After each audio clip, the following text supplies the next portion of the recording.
Hey guys, welcome back to another one. This is Crypto Elite, home to the #1 Theta community. And if you like this content, please like and subscribe to the channel.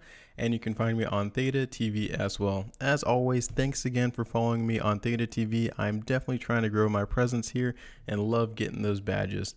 But in this video today, we are going to talk about the differences. We're going to compare and contrast the Metachain, so Theta Mainnet 4.0, to one of its near peer competitors, a very close competitor, which is Cosmos. So there's a lot of similarities between both Cosmos and where Theta wants to take the Mainnet 4.0. So it's actually written in the Theta Mainnet 4.0 white paper, but we'll kind of just talk about that in this video briefly so everyone is up to speed between the differences between the two.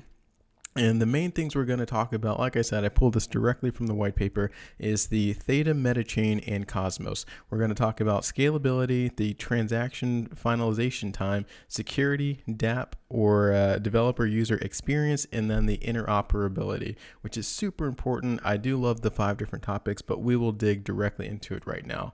So we'll look at the scalability for Theta, and they have, which is a great thing. And, this is something that all blockchains need to be very competitive, especially, going forward in the future, and it is unlimited transaction throughput. If we check out the 4.0 white paper over here, we can see the overall architecture. So the Theta main chain, or Metachain, is an interconnected network of blockchains, a chain of chains, if you will. The goal is to allow permissionless horizontal scaling of the Theta blockchain network in order to achieve potentially unlimited transaction throughput and 1 to 2 second or even sub-second block finalization time. And that is just because there is no limit to how many of these different subchains that could be created. And that is why there is potentially unlimited transactional throughput, which is pretty awesome. And that's what Theta has. We'll check out what Cosmos has. They also have unlimited transactional throughput. And if you're unfamiliar with Cosmos, it has something called an IBC, which connects all the blockchains together. So it is the connection between blockchains is achieved through a protocol called Inter-Blockchain Communication Protocol, or IBC, and it leverages the instant finality of proper tenorment consensus. So that is what Cosmos has, which is very similar to what Theta will have in the future. So they are neck and neck there. When we look at the transaction finality time, or how long it takes to reach finality, as we saw just a second ago, subchains can achieve 1 to 2 seconds or even subsection finality, which is great to see things to go that fast. And as we see right here, once again on that 4.0, 1 to 2 seconds is all it takes to hit finality. So that is, when you're transferring money from bank account to bank account, the traditional bank account system right now, it takes 3 to 5 business days. So it's great that finality can be reached in 1 to 2 seconds. That is fantastic to see. And if we check out Cosmos, it is 6 to 7 seconds for that finality for Cosmos. So, not super slow by any means, very, very fast, much faster than Ethereum, much faster than Bitcoin. It is very, very fast, but it is nice to see that once again Theta does have a slight leg up there. So if we move on to the next subject, which is security, we'll check out what security Theta has for its mainnet 4.0. And as we see here, it says each subchain has its own security, and with the individual subchains having security, there's definitely pros and cons with that. But governance token deployed on the main chain reduces attack surface. So future extensions to ZK rollups, or zero knowledge, will be highly secure with a full shared security, and that is the end goal. So full shared security. And once again, we can kind of look at that. Once again, it says more or less the same thing here, but this is the 4.0 white paper. But our Metachain design isolates potential security risks for each individual subchain.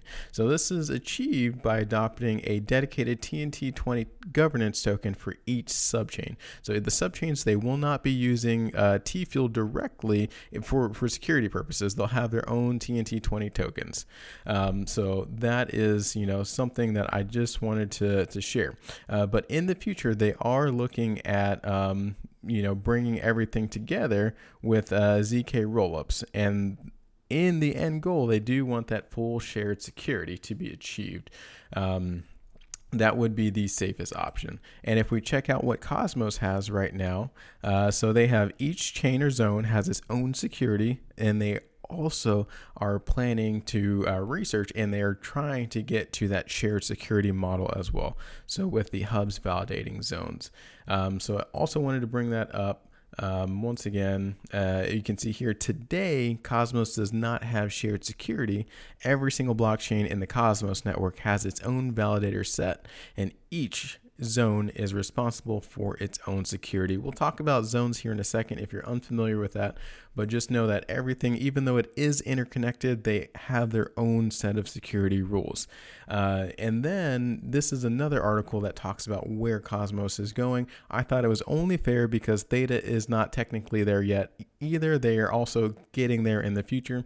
So put simply, the interchain security allows the Cosmos hub to be in charge of producing blocks for a consumer chain.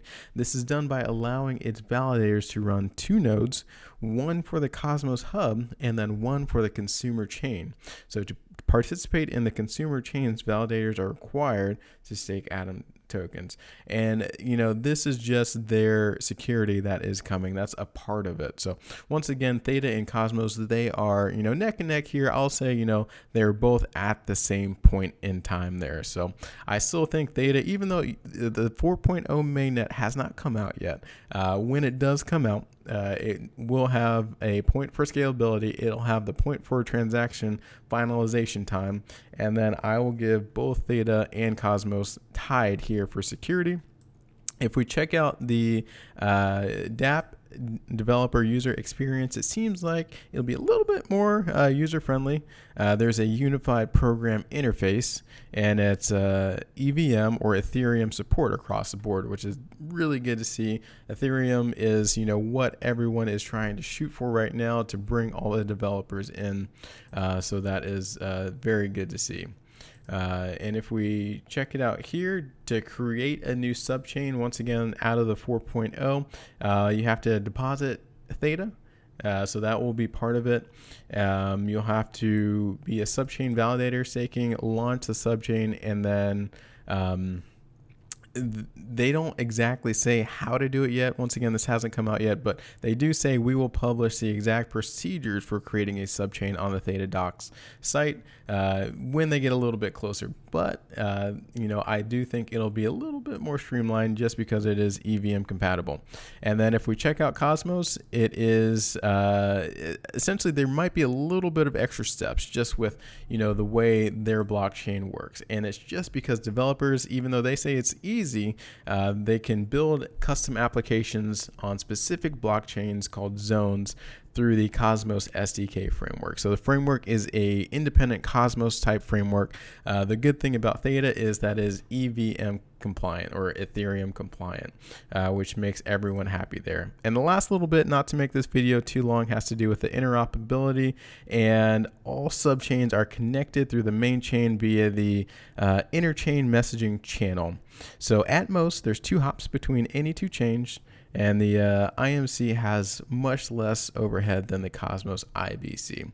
So I'll kind of leave that there, and then we'll check out Cosmos interoperable across connected zones and hubs through the IBC, but may require different gas tokens along the path, resulting in suboptimal user experience, which makes it a little bit harder. So to solve this, the Cosmos proposes a modular architecture with 2 classes of blockchain. There's hubs and there's zones, as we talked about. The zones are the regular heterogeneous blocks, and the hubs are the blockchain specifically designed to connect the zones together. When a zone creates an IBC connection with the hub, it can automatically access every other zone that's connected to it. So, it is a, one way to solve the problem. It is a little complex, and here's, one way of looking at it with the hubs, the zones, the Bitcoin, Ethereum, and that's kind of how it is all wrapped together. So not quite as streamlined. Once again, Cosmos did come out before, Theta had a chance to look at all the different blockchains and then perfect it based off of what works good. And not to say that this does not work, because Cosmos definitely is doing great things, but Theta has a more streamlined version. So all in all, I think when the main Metachain does come out, it will do great things. So I will take the lead to the Theta Metachain in this comparison over here. If you guys have any questions, let me know in the comment section below, and I will see you on the next one.